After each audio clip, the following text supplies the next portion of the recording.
এসব বেশো, এটা তো এই বাড়িটা। আপনি আসুন আসুন। ওনাদেরকে তো ঠিক চিনতে পারলাম না। না না না, আব্বা মা, এই রাস্তা দিয়ে যাচ্ছিলাম, তোমার আব্বার কথা বলতে আব্বা মা দেখতে চাইলো, তাই নিয়ে চলে আসলাম। খুব ভালো করেছে। আসুন ঘরে এসে বসুন।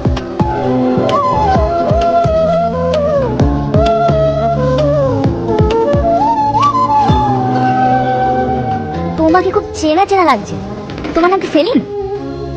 হ্যাঁ। আরে আমাকে চিনতে পারছিস না? আমি সোহেল রে। মনে আছে একসঙ্গে ব্যাঙ্গালোরে কাজ করতাম, তুই আমাকে ব্যয় করে রাখবি। হ্যাঁ মনে পড়েছে। ভালো আছিস ভাই? হ্যাঁ আমি ভালো আছি। তাহলে কি তোর মেয়ে? হ্যাঁ। এই দেখ এটা আমার ছেলে। তোর ছেলেকে আমি ভালো করে চিনি, সেদিন রাতে যদি ও না থাকতো না, তাহলে যে আমার কি হতো। আমার ছেলে ওরা বলি কারো দুঃখ কষ্ট সহ্য করতে পারে না। আপনারা বসুন, আমি চা পানির ব্যবস্থা করি।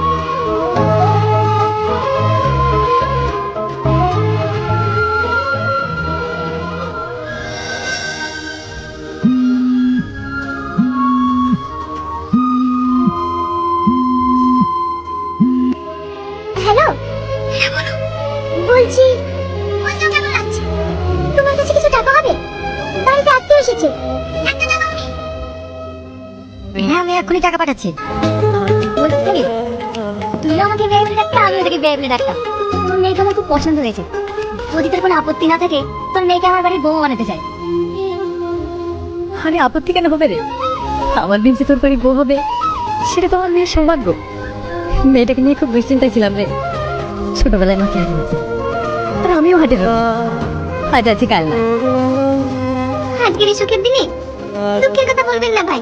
আপনার মেয়েকে আমি নিজের মেয়ের মতো করেই রাখবো। কি নিয়ে আলোচনা করছো মা? তোর বিয়ের ব্যাপারে।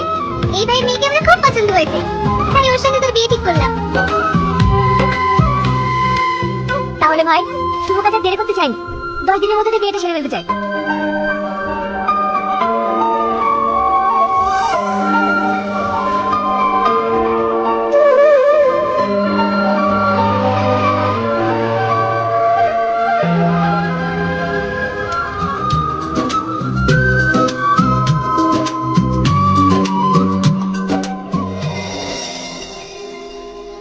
আব্বা, তুমি হুট করে আমাকে না জানিয়ে বিয়ে ঠিক করলে কেন?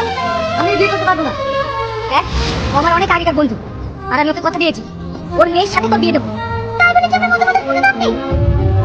দেখ মা, ওই ছেলেটা খুব ভালো, ওর সাথে তোর বিয়ে হলে তুই সুখেই থাকবি। আমি জানি ও অনেক ভালো ছিল। বলা কিন্তু না, আমি তোকে একবার কথা দিয়ে ফেলেছি, ওই মেয়ের সাথে তোর বিয়ে হবে। ঠিক আছে, আমিও দেখছি তুমি ওই মেয়ের সঙ্গে আবার কি করে বিয়ে দাও। আমি আজকে তোমার সঙ্গে দেখা করতে চাই। আমার আম্মু একটা ছেলের সঙ্গে আমার বিয়ে ঠিক করেছে। আর আমার তো সেই একই কেস। আমার আব্বাও তো তার বন্ধুদের সঙ্গে আমার বিয়ে ঠিক করেছে। তাহলে এখন কি হবে? চলো আজকে আমার রেজিস্ট্রি বিয়েটা করে দেবে, তাহলে তো আমাদের আর অন্য থেকে বিয়ে দিতে পারছি না। কিন্তু কোনো কিন্তু না, রেজিস্ট্রি অফিসের সামনে দাঁড়িয়ে থাকবো, তুমি বিকেল 4টার সময় চলে আসবে। ঠিক আছে,